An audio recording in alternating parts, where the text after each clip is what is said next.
Hello and welcome to Dear Franny, the podcast of uncommon conversations about love. I'm your host, Francesca Hogi. Hello, thank you so much for listening. I hope that you are safe and that you are healthy and you are well wherever you are right now. It's a crazy time, and I know everyone says that, and I keep on saying that, and it's just hard not to say that. But, I also feel now I'm recording this on May 7th, and it's been almost 2 months of being locked down here in Los Angeles. And honestly, I think last week is the first week where it just stopped feeling surreal and just started feeling normal. And the shock of it all has finally worn off, I believe. So I don't know, maybe I'll feel differently in a week, but I feel my productivity returning. I feel my inspiration returning. I'm a person who's very good about writing in a journal, and something I normally do every day. And I realized over the last couple of months, I'm not even writing in my journal every day, or I hadn't been. Over the first few weeks, I realized I was like, I'm not even writing in my journal every day. I've got all this extra time, but I was just in this state of kind of shock and just so out of sorts and so off my routine. Once I realized that, I was like, okay, I got to go back to my journaling. That's important. And I did. And I'm glad that I did. But, other than that, I just didn't really feel like I had much of a routine. Every day was the same, but different. And now I'm finally, feeling more normal and more like I have a routine. So if you can relate to that, feeling that limbo of not really having a routine, I would very much recommend taking some baby steps to getting one, because it definitely does help. Okay, so today it is a solo episode. It is just you and me, and I'm excited to talk to you about authenticity, which is a topic that is definitely on my mind this week. It's interesting when I talk to my clients, oftentimes there'll be a theme that emerges. I'll have, maybe 3, 4, 5 sessions in a row where there is something that happens in their life that's very similar, or, has a similar maybe kind of root cause. And it's interesting when that happens. I'm like, oh, wow, there's something in the ether. This is coming up for people. And for me, this past week, definitely that thing that's been coming up a lot is this question and this issue of authenticity and what it means to be authentic and how it benefits you to be your authentic self. So I was thinking about authenticity. I was journaling about authenticity, and I found a few quotes about authenticity because I decided to just do a little Googling on the topic. And there were 3 quotes that really stood out that I want to share with you today that really frame the different ways in which I've been thinking about authenticity and talking about it. And hopefully this will be helpful to you. So the first one comes from Coco Chanel, and the quote reads, she said, "Hard times arouse an instinctive desire for authenticity." And I just thought that was so interesting, because I think if I had read that maybe 2 months ago or 6 months ago, it wouldn't have really struck me. But because we are obviously in a hard time right now, it definitely resonates. And like I said, and with my clients, I see this coming up a lot in different ways. And I think that for all of us, one of the benefits of this time is that we are kind of forced to go inward more than we might normally do or feel comfortable doing. And one of the big questions when you start to really think about yourself and your life and what's important to you and what's not working for you in your life anymore and what you want to manifest in your life, it really does always come to this question of authenticity, because to really be authentically you have to know who you are. And a big part of knowing who you are is knowing what it is that you want. And I happen to believe that we all know what we want in our hearts. We know what is right for us, but there's a lot of noise that we get that really makes it hard for us to tap into that knowledge and tap into that knowing. And, when it comes to the question of authenticity, and which is really just about being who you are and not being a version of yourself that you think is going to make other people like you. If you're a person who, for instance, you spend a lot of time in your head really, really thinking about overthinking, well, what are you going to say? Or what are they going to think? Or what will people think of me if I do that? Or, oh my God, I said that thing. I can't believe I said that. And now they're going to think I'm this. And if you can relate to that, and certainly everyone can to some extent, we've all been there, some of us more than others. But, that's a real sign. And that's one of the real costs of being inauthentic and not speaking your truth and not filtering everything you say based on, if I say what I really think, are people going to like me? If I show up in a way that's outside of my family's expectations or my community's expectations, am I still going to be loved? If that filter really takes a toll on us to constantly be second guessing who we are and trying to change who we are to fit into someone else's expectations. So that's really living your life for another person. And, I think for some people, I have one client who, for her, she really has recognized how much of her life she has given to her work, and she loves her work. So it's not as if though she doesn't want to do what she does, because she actually has a lot of passion for it. But now that she has this pause, she realizes, wow, so much of my life has just been my career, and there's all these other parts of myself and other areas of my life that I've completely neglected. And it all felt so necessary at the time. It all felt so necessary because that was what was expected of me, and that's what being successful looked like. And, you had to be the hustle person. And, I had that pressure for my whole life. And, now she's starting to rethink that. And for her, right now she's in a process of just figuring out, okay, well, what do I want? What feels good to me? Because she's for so long been operating based on what other people want and what other people expect of her, that she hasn't really stopped to ask herself that question. And it's a real gift to be able to ask yourself that question. And I know that can feel very scary if it's something that you're not used to doing. But I think in order for us to navigate all of the challenges of our lives with the most possible ease, right? Not that they were going to make everything easy, but it's like not needless challenge, not needless suffering, not needless pain. Knowing who we are, knowing what our truth is, which is what authenticity is about, is so crucially important. So when you're really distracted and there's lots going on and you don't give yourself the opportunity, or you don't have the opportunity to go inward and figure out what your truth is, then it's easy to just go on a tide of everything else, and you just ignore it, everything else, do what everyone expects of me, on the hamster wheel of life. But these tough times, all of those kind of coping mechanisms are not available, certainly not to the same extent for most of us. So doing that inner work and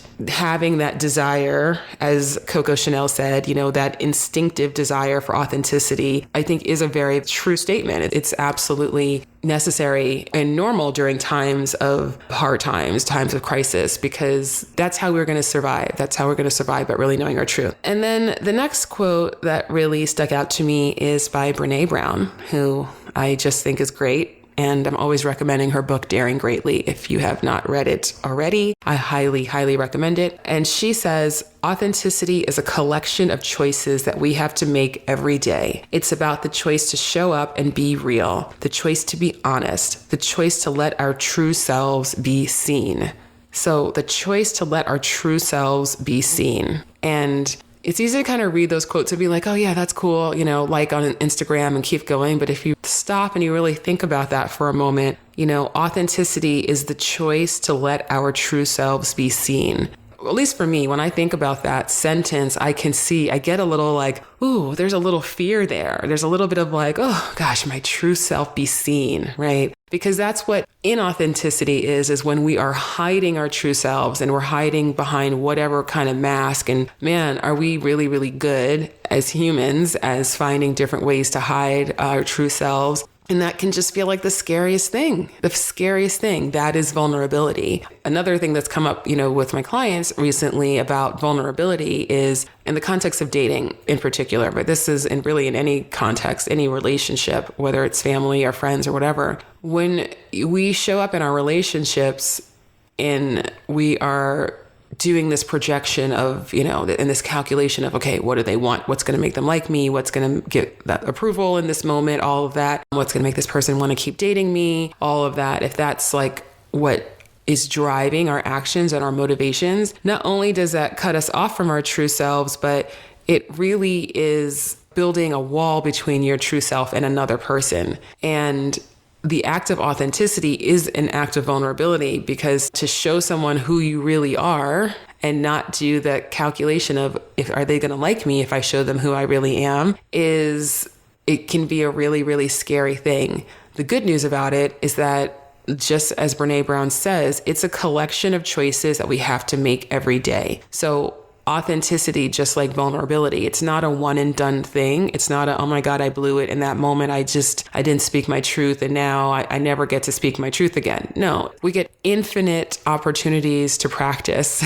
And when you practice more and more and more, then it does become easier. Now, the challenge of stepping into your authentic self and letting your true self be seen is when it comes to your existing relationships. If you've never let yourself really be seen in those relationships and then you start doing it, that is going to change the dynamic of your relationship. And it might change it for the better, because when we are our authentic selves, we give other people permission to be their authentic selves, right? Sure, you can think of people that you've known in your life, and maybe it's even a celebrity or a public figure, and you see them being so unabashedly, proudly true to who they are, and you get inspired by that, and you feel like, oh, wow, maybe I can do that. If she can be so bold, maybe I can be so bold, right? And you have the opportunity within your relationships to also be that model to other people of, this is a safe place. Like, I'm going to let myself be seen by you, and I'm going to, hopefully that'll encourage you to let me see you, who you really are. So, but when you start doing that, maybe the relationship can really grow and thrive with this new level of authenticity. And maybe the relationship is going to fall away. It might end. It might end because the terms, the quote unquote terms of the relationship have changed, because, the person who you were pretending to be, the dynamics that you were willing to accept, those are no longer on the table because you're done with that. Like, no, I'm good. I'm good pretending that I'm okay with this. I'm good with putting all of your needs before my own, and you not being interested at all what I have to say or how I feel or what I think about or what I care about. So some relationships will end, and that can be a real challenge. And I actually had someone say to me this week, well, if I start really being authentic in my friendships, I don't know if I'll have any friendships left. And that's a reality that you might have to face, and that can feel very, very, very scary. But what I would recommend that you really focus on is, yes, first of all, relationships may end.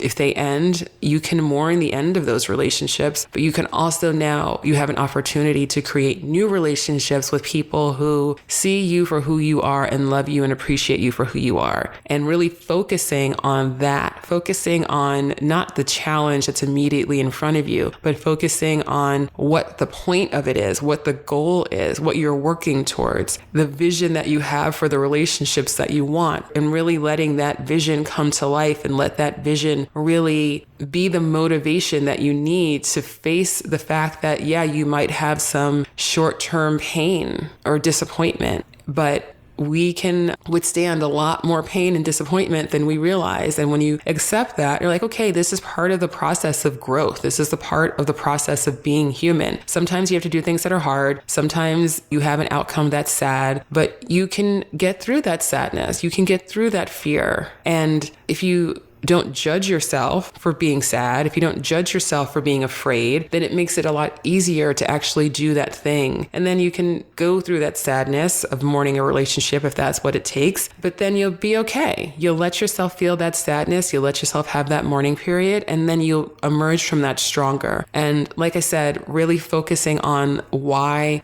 authenticity matters to you. And one other thing I want to say about that is that, and I've kind of mentioned this already, which is there is a real cost to being inauthentic. There's a real cost to us hiding our true selves. And the cost is to us emotionally. Even if we're not super conscious of it all of the time, there is an emotional toll that it takes on us. There is a cost to the quality of our relationships. You cannot be loved and appreciated for who you are if people don't know who you really are.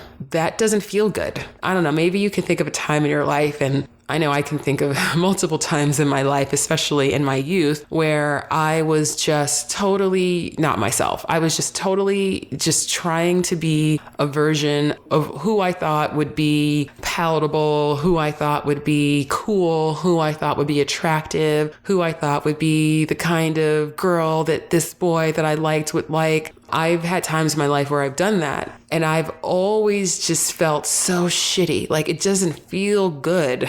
It just doesn't feel good. I've never been able to do that for too long because I really am so uncomfortable with that feeling that I really just, my desire to be my authentic self, I think, is very strong. I think it's strong in all of us, but I'm more tapped into that. It's very difficult for me. So I kind of gave up pretending to be someone else a really long time ago because I was like, yeah, this isn't going to work for me.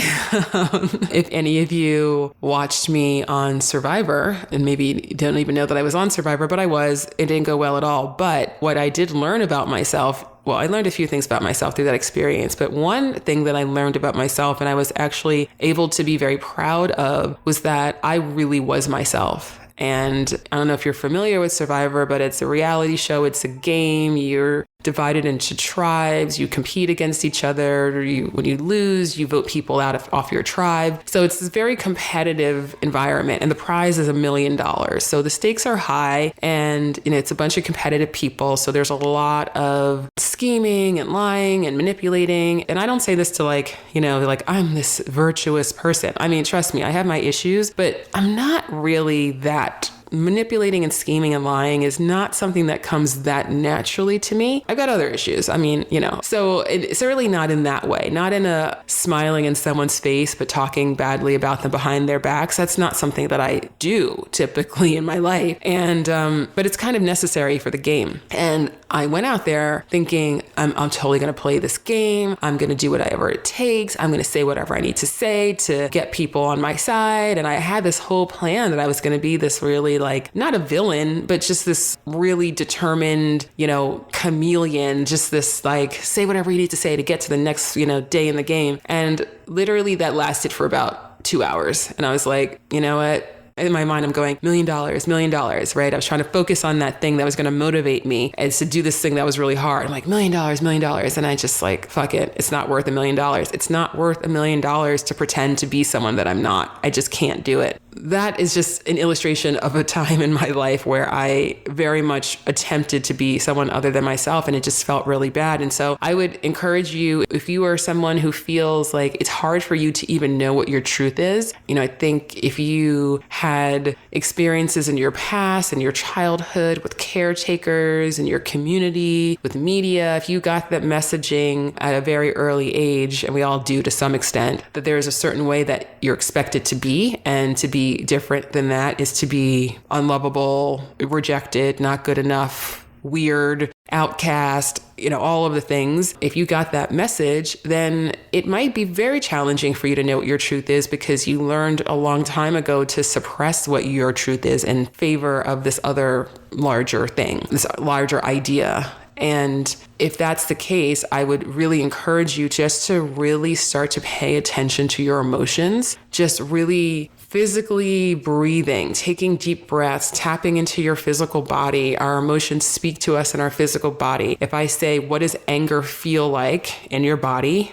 I'm sure you can remember what that feels like in your body, right? The tension of that. If I ask you, what does joy feel like in your body? What does gratitude, what does relief feel like in your body? What does love feel like in your body? What does anxiety feel like in your body? What does sadness feel like in your body? Whatever emotion you can think of, we all know physically what it feels like when we're experiencing those emotions, but we can have a disconnect between our processing, like our conscious mind going like, oh, I feel sad, I feel angry. We can have a disconnect between that conscious processing and experiencing the emotion. So we might be experiencing a lot of anger or sadness, and our mind is saying, you're not angry, everything's fine, everything's fine, everything's fine. And we are lying to ourselves to say that our mind is somehow overriding the emotions. There is no overriding the emotions. The emotions are going to happen whether we acknowledge them or not. And when we have uncomfortable emotions and we do not acknowledge those uncomfortable emotions, then we're really setting ourselves up for a whole world of pain,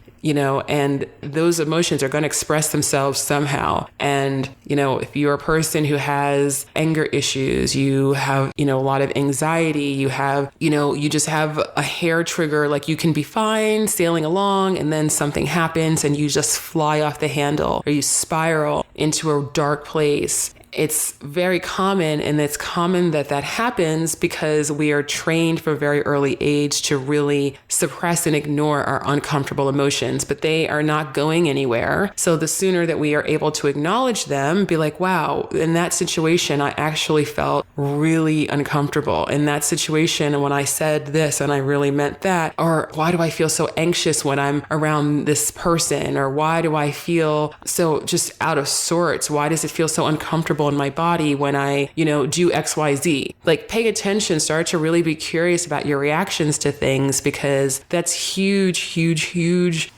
clues. That's really important information as to what is right for you. And then pay attention to the opposite. When do you feel most at peace? When do you feel the most fulfilled? You feel the most joyful? You feel the most seen? You feel the most loved? What are those moments like? And what does that feel like in your body? And how can you cultivate more of those things? So one more time with this quote from Brene Brown: authenticity is a collection of choices that we have to make every day. It's about the choice to show up and be real, the choice to be honest, the choice to let our true selves be seen. Beautiful. Letting our true selves be seen. Can be scary, but it's so worth it. And then the last quote that I really loved on this topic of authenticity, I'll just read it. It's an anonymous quote, and it reads, "If you're your authentic self, you have no competition." And in a romantic context, in a dating context, this is so true. I wish that this was a message that everybody could really absorb, who feels that you have to, quote unquote, compete with other single people, other women, other men, whatever.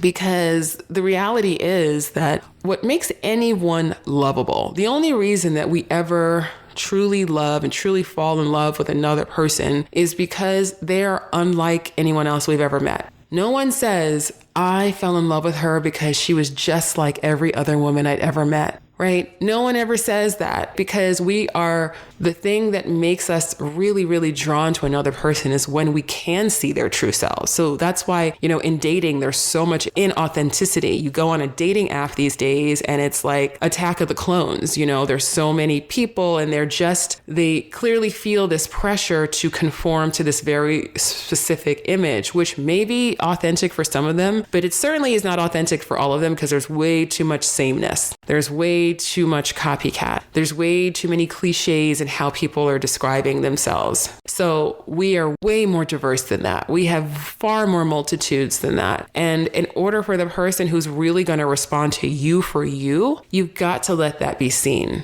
And no one is your competition. No one is your competition for your true self. That's it. For your true self. No one is your competition. No one can be you the way that you can, right? You really are unique. You really are one of a kind. And that is what makes you beautiful. And so it's true in romantic relationships. It's true in business. It's true and now I'm thinking about Survivor because I was talking about that. It's true in casting. There's a big problem, and I've been through this casting process a few times because I've done it a few times. I've been through casting processes, and I tend to do very well in the casting process because I'm very good at being my authentic self, right? In those moments, they asking me questions, I'm telling them my truthful answers. And one thing that I've learned through that process and through knowing casting directors is how quickly they can spot somebody who is telling them the truth and being authentic versus someone who is putting on an act and putting on airs and just trying to pretend to be a personality, be something that they think the casting is going to like. And it's such a bad idea to do that, because even if you succeed, like say you go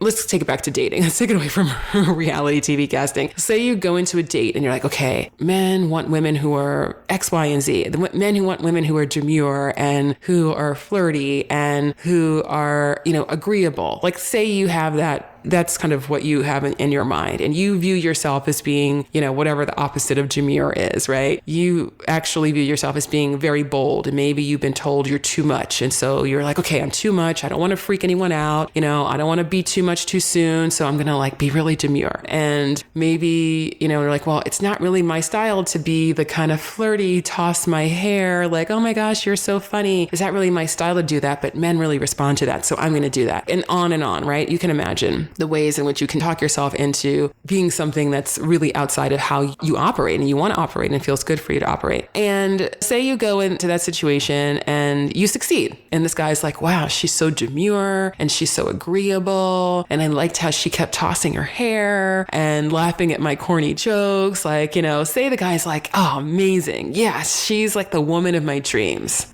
So now what? At what point would you feel comfortable showing this person who you really are, showing him that actually I'm not demure, I'm actually quite bold. Actually, I'm not that agreeable, because if something feels wrong to me, then I'm not going to go along with it just to get along. Or on, right? And then you can see how, if you decided into a relationship, okay, now I'm ready to be myself, how that person could be like, but this is not who I signed up for. This isn't who I met. Like, you're a different person now. So it's very short-sighted in a romantic context, in any context, to show up in a way that's not true to yourself, because then what's the end goal? You want somebody to wake up one day and be like, you aren't who I thought you were. And then also, you're also missing out. What about the men that you went out with who thought, well, she seems, really cool and she's beautiful, but she's so demure and she's so agreeable. And I don't know, I just felt like she was holding back, and I don't want to be with somebody who feels like she's got to,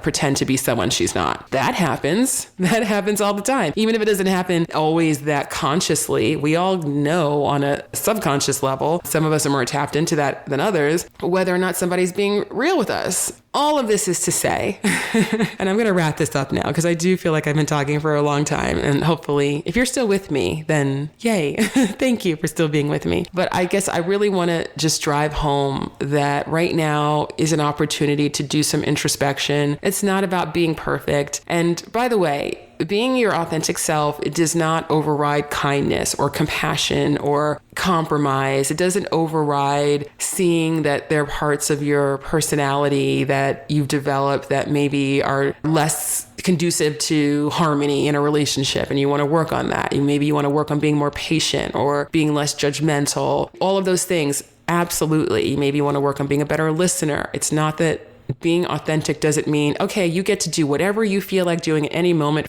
fuck everyone else. You're perfect just the way you are, and nothing ever has to change. The point is that, first of all, there's no perfection, but your authentic self is beyond personality. Your authentic self is beyond habit. Your authentic self is what feels in your heart, right and aligned. Again, your emotions are really a key to that. And you can absolutely, and I'm certainly obsessed with personal development, and I'm obsessed with trying to continually be mindful of the ways in which I can evolve and I can grow and I can face my fears. But doing all of those things, again, not perfectly, but doing those things by really being true to what feels right for me at every step of the way has really been the thing that's allowed me to have really great relationships in my life, including my partner, is that I have developed the ability, because it didn't come easy, the vulnerability of really speaking my truth all the time, kind of doing what I wanted I could do, but maybe being more expressive about why, and saying well, that actually, for me, I feel afraid of that, or that triggers me and that reminds me of this, and that's something that I'm working to heal. And so that's why I reacted that way, and I'm working on that. Please, I'm trying to do better. Just saying things like that, which I have to say sometimes in my relationship. It's not always easy, but it's so worth it, because that's how you grow. That's how you create true intimacy with another person. And it's so, so worth it. So you deserve to have really connected relationships with people who see you for who you are, and they love you and appreciate you and respect you for who you are. And it is up to you to strengthen your ability to show up as your authentic true self. So you give yourself the opportunity to have those relationships, and you give the people who want that with you the opportunity to actually see you and build that with you and co-create those relationships with you. So thank you so much for listening. I hope that this has been helpful to you. I'm going to do another shout out for Brene Brown's book, Daring Greatly, which is about vulnerability and authenticity and shame. And I know that those topics might sound heavy and you may sound like, I don't really know if I need that. I'm telling you, this book is amazing. Game-changing book. I've recommended it to so many people, and no one has ever said, it was okay. Everyone's been like, oh, damn, that was really good. That was really helpful for my life. So I recommend it very strongly. So thank you so much for listening. I will be back next week with another interview. So I'm excited to share that with you as always. In the meantime, you can stay in touch with me at Dear Franny on Instagram and Twitter and Facebook, and at Dear Franny Podcast on Instagram. And also, I will put a link in the show notes, but on May 9th and May 12th, I am doing two free workshops. May 9th workshop is about self-love, and the May 12th workshop is about finding love. And like I said, they're totally free, and you do have to RSVP. So I will put a link in the show notes so you can reserve your spot. You can also go to my bio on Instagram at Dear Franny, and you can click the link in my bio, and you can also sign up there and also see some other ways to connect with me. So thank you so much for listening. I hope that you are safe and healthy, and your loved ones are as well. And if they are not, then just know that my heart goes out to you. I'm sending you a big hug. Lots of love from Los Angeles. Thank you for listening wherever you are in the world. Goodbye.